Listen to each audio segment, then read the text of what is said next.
In this lecture, we will discuss the notion of quantifiers, statement with quantifiers, and the negation of statement involving quantifiers. So, what do we really mean by quantifiers?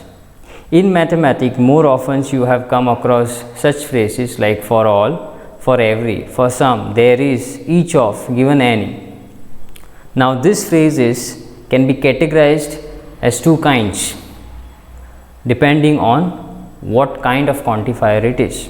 Okay, let's have a look at one example, basically two statement. Just look at S1.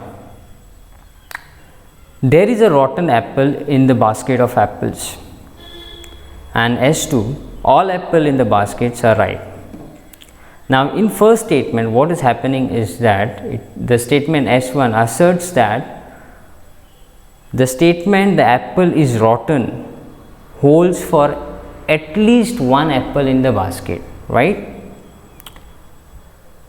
Now, the same statement can be said as there are some rotten apple in the baskets of apples.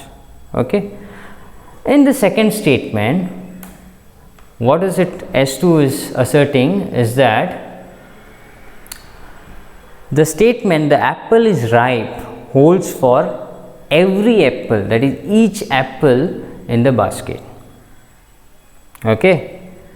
Now, first one, that is S1, there is a rotten apple in the basket of apples, can be simply written as there exists a rotten apple in the basket of apples. Okay. And second one, we can write it as given any apple in the basket or for all apple in the basket, the apples are ripe. Okay. So, these are the only two ways we can frame the statement, and having either say given any or there are some, there exist, and we categorized as existential quantifiers and universal quantifiers. So, the first statement involves the quantifiers called as there exist, and what is happening in that statement? The apple is rotten holds for at least one apple in the basket. That is a property of existential quantifiers. Whereas, in universal quantifiers, that is called as for every, the apple is ripe holds for every apple in the basket. Okay. So, typically the first statement S1 can be written as there exists a apple in the basket of apple which is rotten. Okay. And the second statement S2, we can write it as given any apple in the basket, it is ripe, or for every apple in the basket, it is ripe. Okay. So, these are the two ways.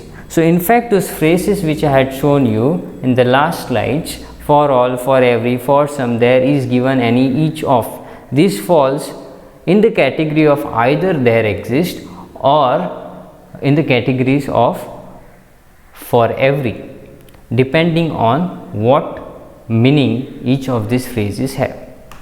Okay. So, now we have come across the phrase like there exist, there is, there are, there is at least. This fall in the category of existential quantifiers, and they convey the same meaning even if we replaced one by any other. Okay. Now, same way the statement involving phrases like for all, for each, given any, etc. are the statement with the universal quantifier, and they convey the same meaning. Let us have a small exercise and a simple exercise. Identify the quantifier there exists and for every that the following statements involve. So, you just have to identify what kind of quantifier is involved, if at all it is involved in the following statement.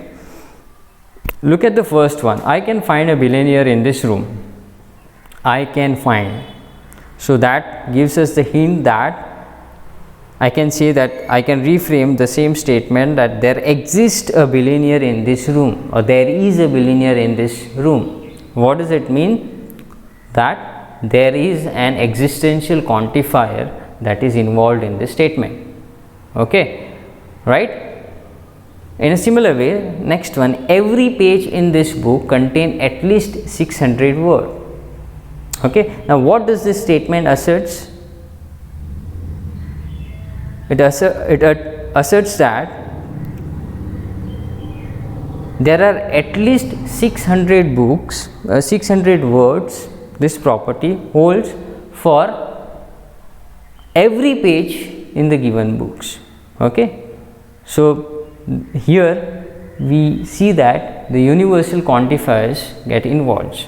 Okay, same way in this book, some pages do not contain any pages. Some pages, that means there is a page in a book which do not contain any picture. So it's a existential quantifier. Okay, rest examples you can solve by yourself. So we can see that every example or every statement involving quantifier can be written in the form, if it is existential, we can write it as there exist, or there are some, there is at least. If it involves a universal quantifier, we can write it as for all or every given any. Okay, so now in mathematics what we do is that we put this kind of a statement in a very compact form, in a mathematical form. Okay, so for that we have a notation. If the statement involved there exists or existential quantifier, we use this as the notation. Okay, and if it involves for every, that is a universal quantifier, we use this as a notation. Okay, now to express any statement involving quantifiers, okay, or to understand, we need to identify two important things over here. Okay, one is the set of context. Okay, like in the example, the first example wherein we had said that there is a rotten apple in the basket. So set of context, we are talking about the properties of apple, that it is being rotten. Okay, so apple is being rotten, that is the property, but we are talking about the apples. We are saying that apples are rotten, so that basket of apples is a set of context in that particular statement. Okay, so set of context is the first important things that we need to identify. The second one, as I said, the property that is claimed to be satisfied by either sum. When either sum, if it involves the existential quantifier or each element, when it involves the universal quantifier of x, that is of set of context. Okay, so if you can understand the set of context and the property that is involved in the statement, then you can express any statement using quantifiers in a mathematical way. Now how it is done? There is a mathematical language to frame a statement having quantifiers. So let's have a look at it. So before that, first let's see in these examples, let's identify the set of context and the property. There is a rotten apple in the basket. So set of context as I said, it is apples in the basket, or I can consider the baskets of apple as I said. A property which the apples in the basket satisfy, in this case, that it is being rotten. So that is the property. Next example, all tables in the rooms are dirty. Okay, so first you identify the set of context. Now you are saying all tables. Okay, so the set of context will be the set of tables in the room, right? And the property, we are talking that the tables are dirty. So being dirty is the property in this statement. Okay, by the way, it's a statement involving universal quantifier, and so this property of being dirty will hold for every tables in the room. Okay, that is will hold for every elements in the set of context. Okay, same way every student in this class is having a mobile. So the set of context is the student in the class. I am talking about the student. Okay, and the property is that we want to know whether they have a mobile or they don't have. So having a mobile is the property. Okay, so understanding this, we can complete this exercise wherein we need to identify the set of context and the property involved in the following statements. Okay, let me keep this as an exercise. Okay.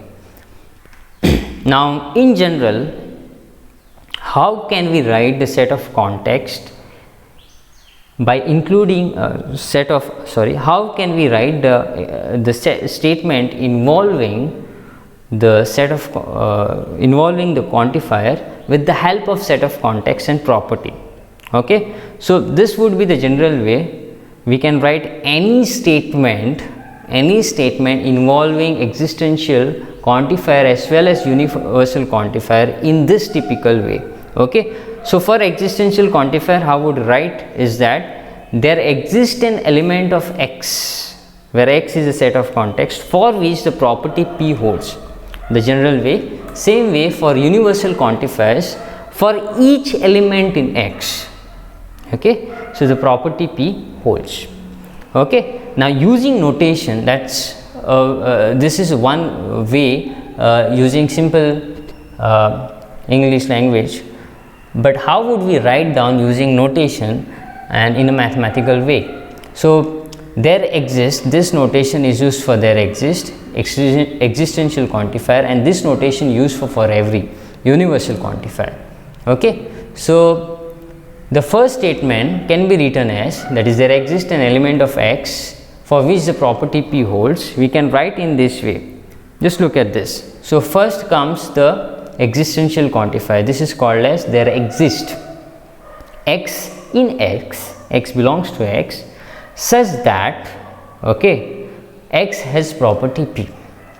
Now that property, which is true for some elements of x in this context, as we are talking about existential context, existential quantifier, will come in bracket.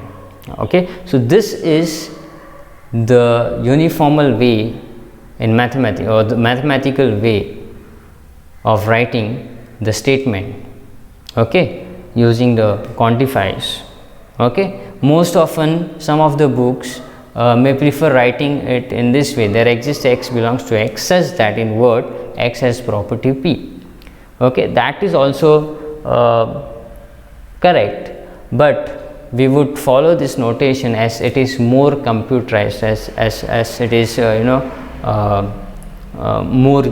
as it is unique. Okay, so now in the next one, you just look at this. For every x in x, okay, this universal quantifier, for each element in x, we write it as for every, this stands for every or for all x in x. Again, the comma is not there, I am sorry for that. Bracket, that is the property, x has property p. Now what is happening? This x, by the way, is a dummy notation. You can replace it by any other notation. Okay, it conveys the same meaning. Okay, what does it say is that every element of x has satisfies the property p.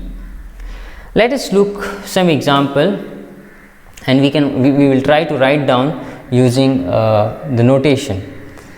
So this statement, there exists an integer x such that, there should be a space after x, such that x square is less than or equal to 2.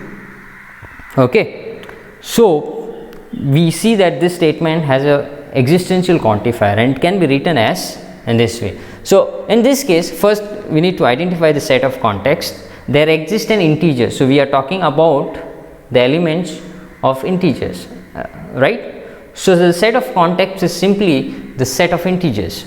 So we have a common notation for that, that is script z.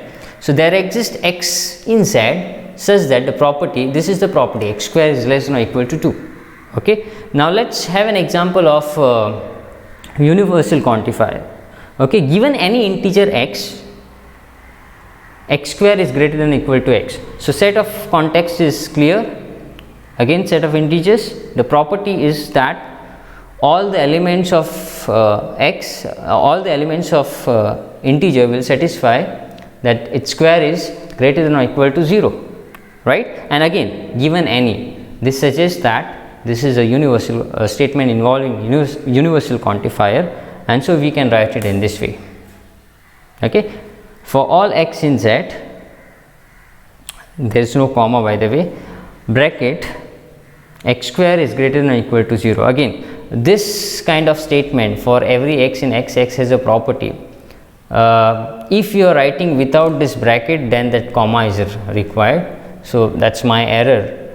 Okay, so I just overlooked that comma is not required.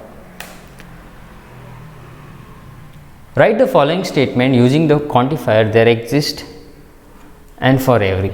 Okay, so this is an exercise. I'll just solve the first one for you. I can find a billionaire in this room. This suggests that this is the existential quantifier. Okay, what is set of context in this case? Let me call it as x. Okay, I can find a billionaire in this room. So obviously I am talking about the people in the room. Now this room, again, it's a statement where which depends on the set of context. Okay, so people in the room, I will call, okay, set of people in the room, and the property is that being billionaire, right? Okay, so how would you write down using quantifier? There exists x is again a dummy notation. You can use any notation whichever is of your choice. X in x belonging to x, the property is that x is billionaire. X is billionaire. Okay, this is using notation. This is using notation. Using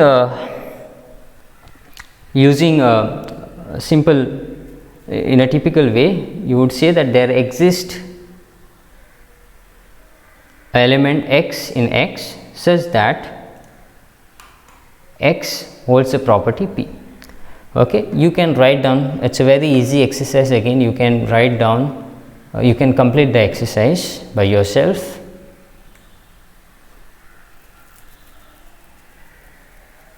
Okay, now the question comes, how would we negate the statement having quantifiers? So let me consider the statement with universal quantifiers. Okay, let me start with an example.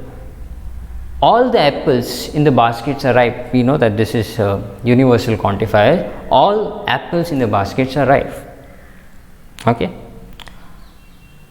What would make me say that this statement is false? So how would you prove, if I claim that this statement is true, how would you prove me that this is false, right?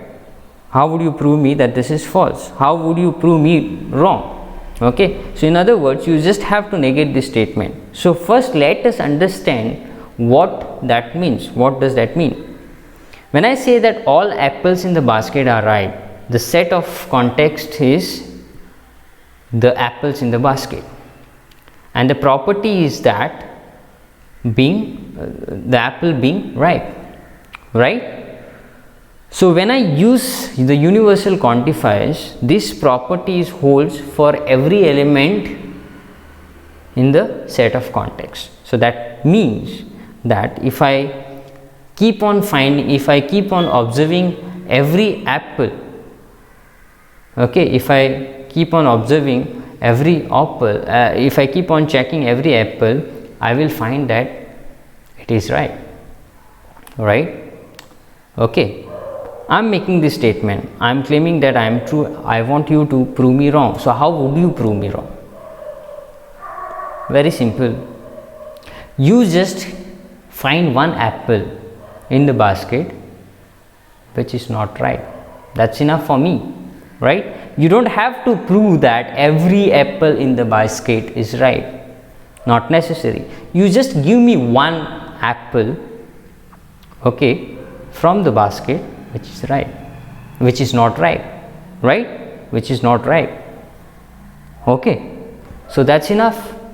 That's prove me wrong. So that's how you can negate the statement. So how would you frame the negation of this S1?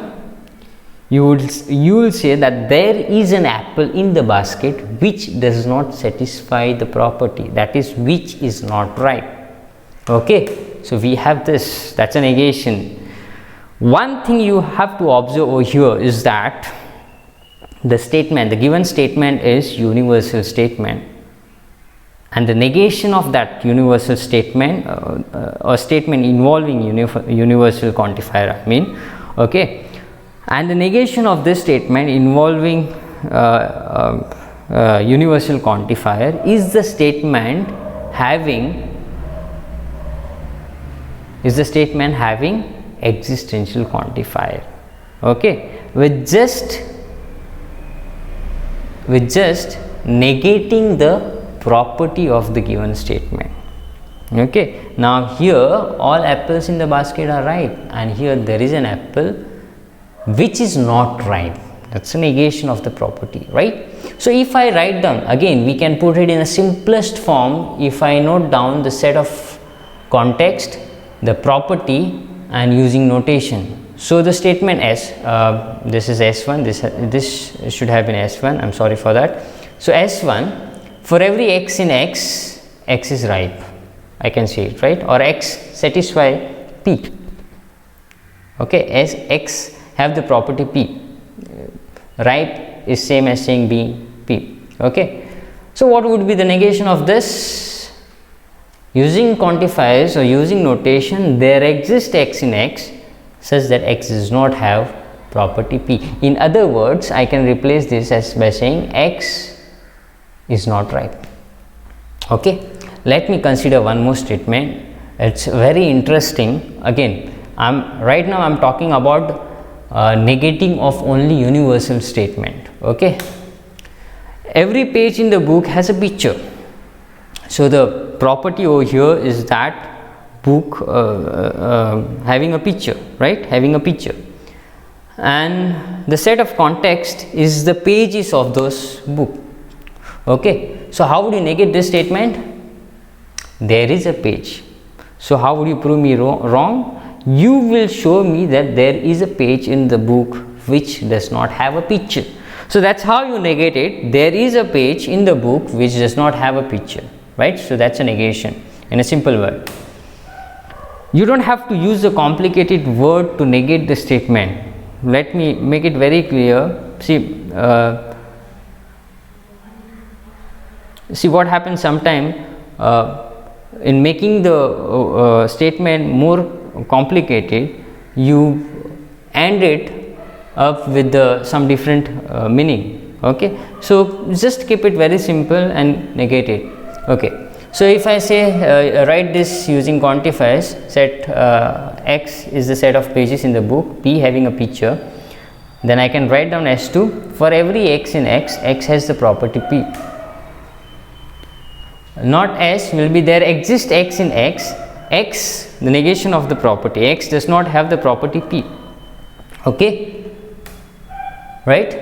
In a nutshell, how can we generalize this? So if I have a statement for every element in x the property P holds, how would I write down this using quantifier? How would I negate this, and how would I write down the negation of this using quantifiers? So just have a look at this. So using quantifier, I can write down this as for every x in x, x has the property P. Its negation will be not S1. There is an element x in x such that the property P does not hold for x. Now again, you can write down this using quantifier. There exists x in x, x does not have the property P. You just look at the statement in quantifiers. If you look at it in that way, then you will see that it is very easy to negate the statement, no matter how complicated the statement is. Okay, what is happening over here? Just look at this. For every is replacing by there exist, and you just keep on negating the statement. X is a property P, and its negation, X does not have a property P. Okay, do we have something similar for an existential quantifier? Okay, let's have an answer for this. Okay, so before that, you have an exercise for this. Solve this very simple exercise.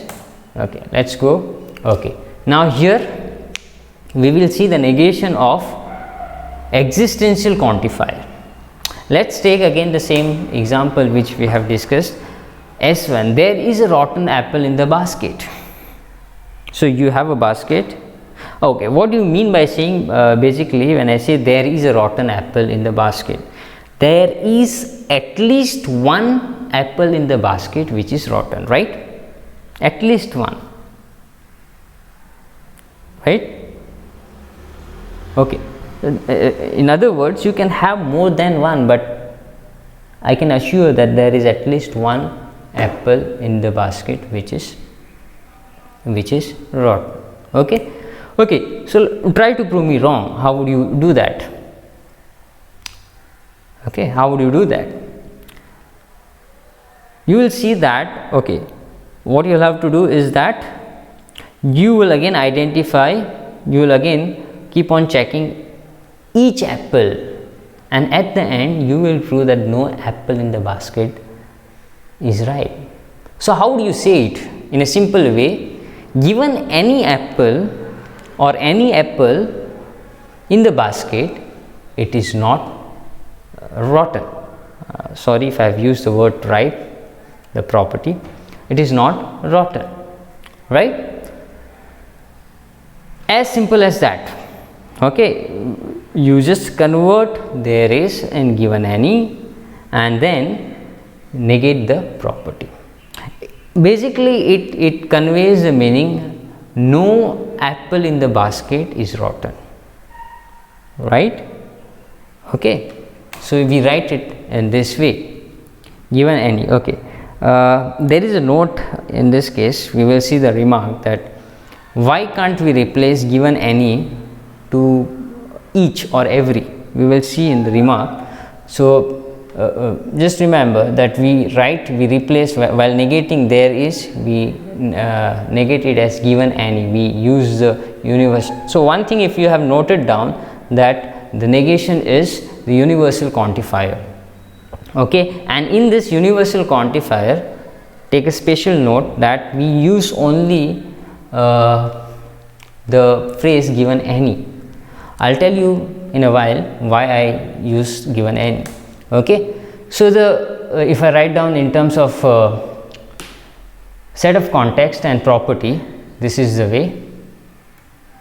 Okay, let's go for the next example. There is a book on the table which does not contain a preface. Okay, okay, so you have a shelf, or you have a table wherein there are books. Okay, now what you are saying that I can find a book on the table which does not contain a preface. How would you prove me wrong?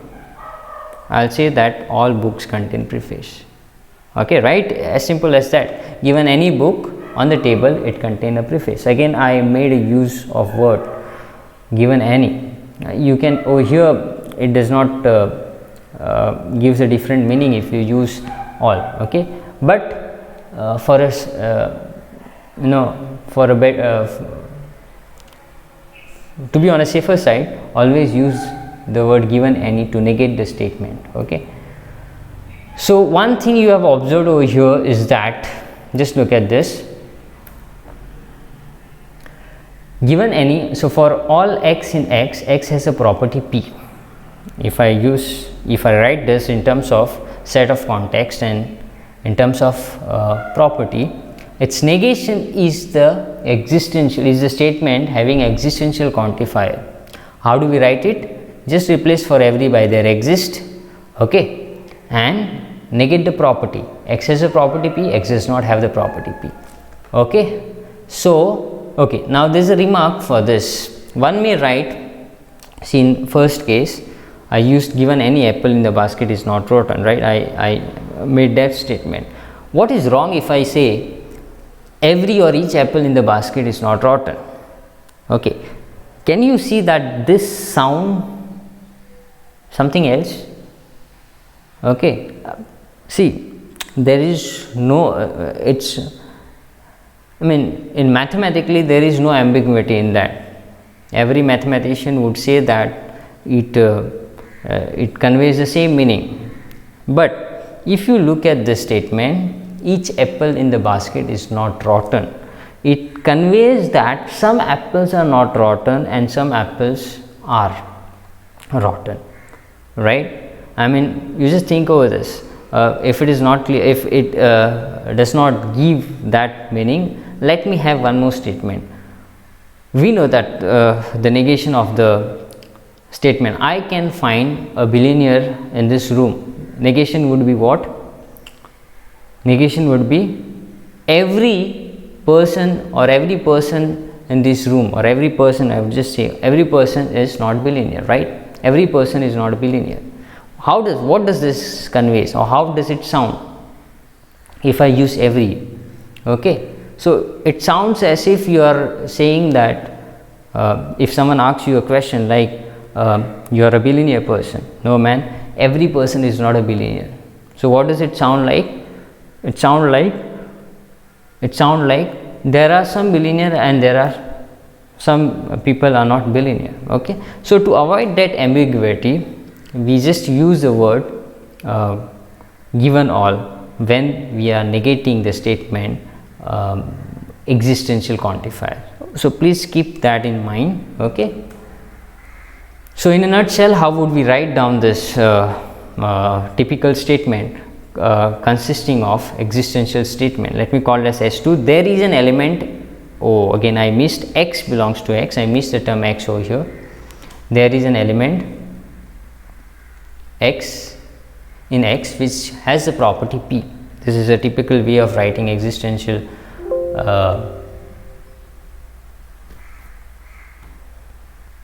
so this is a typical way of writing existential statement. There exists X in X and bracket X has property P. So its negation will be not S2. Given any element, again I stress on the word given any element in X, the element does not have property P.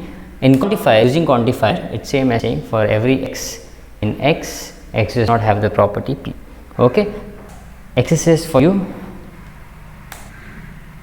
Yes, so this is an exercise for you. Okay, so that's all for today's class. Next class we will see the statements involving multiple quantifiers. Thank you for watching this video.